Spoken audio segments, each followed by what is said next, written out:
Vishnu sir ಅಂದರೆ ಗುರು ಹಿರಿಯರೇ ಹಾಗೂ ನನ್ನ ಪ್ರೀತಿಯ ಗೆಳೆಯರೇ. ಜೀವನದಲ್ಲಿ ಸವಾಲುಗಳನ್ನು ಸ್ವೀಕರಿಸಿ ಗೆದ್ದರೆ ನಾಯಕತ್ವವನ್ನು ವಹಿಸುತ್ತದೆ, ಸೋತರೆ ಮಾರ್ಗದರ್ಶನ ಮಾಡಬಹುದು ಎಂಬ ಸ್ವಾಮಿ ವಿವೇಕಾನಂದರ ಸ್ಫೂರ್ತಿವಾಣಿಯನ್ನು ಸ್ಮರಿಸುತ್ತಾ ನಾನು ನವೋದಯ ಶಾಲೆಗೆ ಆಯ್ಕೆಯಾಗಲು ವಿಕಾಸ್ ಕೋಚಿಂಗ್ ಅಕಾಡೆಮಿ ಸೇರಿದ ಅನಿಸಿಕೆಗಳನ್ನು ತಮ್ಮಲ್ಲಿ ಹಂಚಿಕೊಳ್ಳಲು ಬಯಸುತ್ತೇನೆ. ಶಿಸ್ತಿಗೆ ಮತ್ತೊಂದು ಹೆಸರೇ ವಿಷ್ಣು ಸರ್. ನಾವು ತರಗತಿಗೆ ತಡವಾಗಿ ಬಂದರೆ ನಮ್ಮನ್ನು ತರಗತಿಗೆ ಸೇರಿಸ್ತಿರಲಿಲ್ಲ. ಮತ್ತೆ ನಾವು ಹೋಮ್ವರ್ಕ್ ಏನಾದ್ರು ಬರೀತಿಲ್ಲ ಅಂದರೆ ಆ ಪಕ್ಕದ ರೂಮಲ್ಲಿ ಕೂರಿಸಿ ನಮ್ಮನ್ನ ಹೋಮ್ವರ್ಕ್ ಬರೆಸ್ತಿದ್ರು. ಮತ್ತು ಗಣಿತದ ಲೆಕ್ಕವನ್ನು ಅತ್ಯಂತ ಸರಳವಾಗಿ ಅರ್ಥವಾಗುವ ರೀತಿಯಲ್ಲಿ ಹೇಳ್ಕೊಡ್ತಿದ್ರು. ಒಂದು ಪಾಠ ಆದಮೇಲೆ ಅದ್ರ ಕಿರು ಪರೀಕ್ಷೆ ಕೊಡೋರು. ಅದರಿಂದ ನಮ್ಮ ಸಾಮರ್ಥ್ಯ ಈ ಪಾಠದಲ್ಲಿ ಎಷ್ಟಿದೆ ಅಂತ ನಮಗೆ ಗೊತ್ತಾಗೋದು. ಪ್ರತಿಯೊಬ್ಬರೂ ಬೋರ್ಡ್ ಮೇಲೆ ಕಲಿಸಿ ಎಲ್ಲ ಪ್ರಾಬ್ಲಮ್ನ ಮಾಡಿಸೋರು. ಇದರಿಂದ ನಮ್ಮ ಕಾನ್ಫಿಡೆನ್ಸ್ ಎಲ್ಲ ಹೆಚ್ಚಿತ್ತು, ನಾವು ಮಾಡ್ತೀವಿ ಅಂತ. ವಿಶೇಷ ದಿನಗಳಲ್ಲಿ ಪ್ರಬಂಧ ಸ್ಪರ್ಧೆಯನ್ನು ಏರ್ಪಡಿಸಿದ್ರು.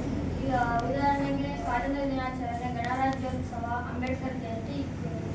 ಇದರಿಂದ ನಮ್ಮ ಬರವಣಿಗೆ ಶೈಲಿ ಕೂಡ ಇಷ್ಟೇ ಅಲ್ಲದೆ ನಮ್ಮನ್ನು ಶೈಕ್ಷಣಿಕ ಪ್ರವಾಸಕ್ಕೆ ಕೂಡ ಕರ್ಕೊಂಡು ಹೋಗಿದ್ರು. ಇದರಿಂದ ನಮ್ಮ ಹೊರಜ್ಞಾನ ಸಹ ಬೆಳೆಯಿತು.